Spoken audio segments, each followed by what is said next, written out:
Is it difficult to tell with all the conditions? It works well. I've been playing with Noah pre-season quite a bit. We got a good little connection on and off the field. I try to help him as much as I can, and I think it's good. He has all the attributes to be a very good centre back, and I just keep telling him, just keep talking, talk as much as you can, because it helps everyone else around him. So yeah, it's good. What do you think y'all can do better against Chicago if you're paired together? Just connect them more. Just the manager said after the game, if one of us steps out, make sure the other one's covering right around, and just talking more. I think in the Toronto game, they didn't have too many chances. I think end of the second half got a bit open, which a lot of games do in this league. But I thought before that it was going okay. The first goal was a bit frustrating. Like I said, I need to cover around quicker. I thought it would work okay. So when Pineda's talking about stepping up and covering ground, that first goal is an example of one of those situations. I think I could have been closer to Noah. Brooks could have tucked in a bit more. But to be fair to the striker, he got a shot off quickly because Noah put the tackle in, and within a second he hits it. I was expecting to take another touch to get close to me so that I could put a tackle. So he took it well, to be fair to him. One of the things that a lot of people have talked about you, one of the things they appreciate is your level of communication with everybody around you. Have you always been this way? Is this something you had to make yourself do? I've always been that way. I think the last couple of years I've really worked on it. It's how you speak to people. Okay. The last couple of years I've really worked on that. Before I used to just shout at everyone, and it wasn't positive because sometimes you shout at some person, they react negatively. They put their head down, they go in their shell, and then it's a lose-lose battle for everyone. So it's just knowing what players you can shout to get them rattled up. Like Gigi, I can shout at Gigi and you know he's gonna get angry and play better. Sometimes you need to just say, oh come on. Some players just head up, keep going, so then they kind of can slowly work their way back into the game. So it's just about how you communicate to the people, and the last couple of years I think I've really just practiced that. Derek, what does Chicago do well? Their first press is pretty good. I think they press pretty hard at the start. They got some good individual players. Shaqiri, the new striker, looks a handful. Acosta is a good player. So they got a few new players, and I think they look like a different team than last year. So it's going to be a tough game, but they're coming to the Bends, and we know how much we enjoy playing there, and I'm just especially looking forward to getting out there and just making it right from the Toronto game, because it was a bit disappointing to lose that game, and just hopefully get some goals and pick up the morale again. As a veteran, and we talked about Noah earlier, as a veteran, what are kind of the things that you're telling him with him being a young player in this league? Just positioning, and even sometimes just on the ball, sometimes be composed a bit, try to keep it simple. But Noah's a very good player. The one thing I like about Noah the most is he wants to learn as well. So he's constantly asking questions. He's taking things on board. So yeah, he's a bright future, and just looking forward to just working with him and just seeing how he grows. Is he a guy you can yell at, or is he a guy you have to be more subdued to? Nah, I shout, sometimes us as defenders, we have to be aggressive. I want him to be aggressive, and he has that aggression in him. That's one thing I like about him. He has that bite about him, and I like when I see him angry. Yeah. When you're 18 and you're a center back, how steep is the learning curve when you're jumping into that? Just depends really. Depends how much you watch football. Depends how much you watch players in your own position.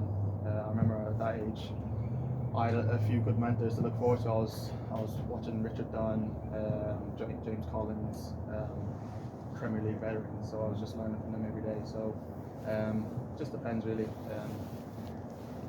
If you're good enough, it doesn't matter what age you are. And I think Noah is good enough. So he obviously is very young. It's just about getting that experience, learning how to deal with certain situations, not to drop his head after certain situations. So just learning through it. Toronto had a lot of man marking principles throughout the game. How difficult did that make it for y'all to build up? It was pretty difficult, to be honest with you, just because we didn't expect it too much. And then when we did go long, I felt like their back five or the back three big centre backs did well to cope with the long balls. I think it'd be a different game this Saturday or Sunday. Sorry. I feel like if they want to do man for man for us with the players we have back now, good luck to them. You leave Thiago, Gigi, Xande, Saba 1v1. I back them against anyone in this league. So I think we were missing a bit of that against Toronto. The conditions didn't help. So yeah, I hope they do go man for man. As a former Villa player, getting up to their academy, you can see the chances to stay in the top four? Or? I hope so. They're playing good football. I like watching them play. I think that manager's done an unbelievable job, and yeah, it's good to see. I always keep up to date with like my old clubs and stuff, so yeah, it's good. Derek, a little off topic, but I want to get in the mind of a player on a game day, starting with just kind of like when you leave the door in the morning and how you kind of get yourself in the right headspace to actually play. Can you kind of walk me through kind of what your mindset is like, what kind of how your psyche is from that time where you're kind of more relaxed with your family when you're in the morning or whatever to the time where you actually get to that game? Yeah, so during the day I'm relaxed. I'll spend some time with the kids, and then usually I'll have I'll go to the bedroom, lay down for about an hour and a half ish, watch film on the strikers, maybe have a nap, and then as soon as I get to the stadium, I get into a different mindset. I play better when I'm angry, so I try to just get angry, to be honest with you. This is something that I've worked on the last couple of years as well. I didn't always used to like playing angry because I wanted to enjoy the game, but I'd rather play angry and win and then enjoy it more. So I kind of just get into this mind frame of I use small things to try to piss me off.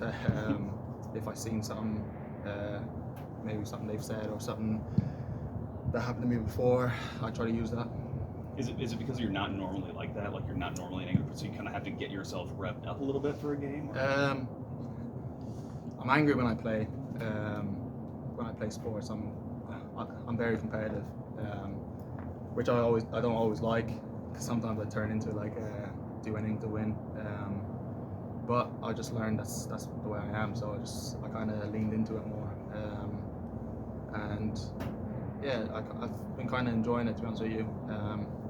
Just taking on that role of just adding that bit of grit and aggressiveness to the team.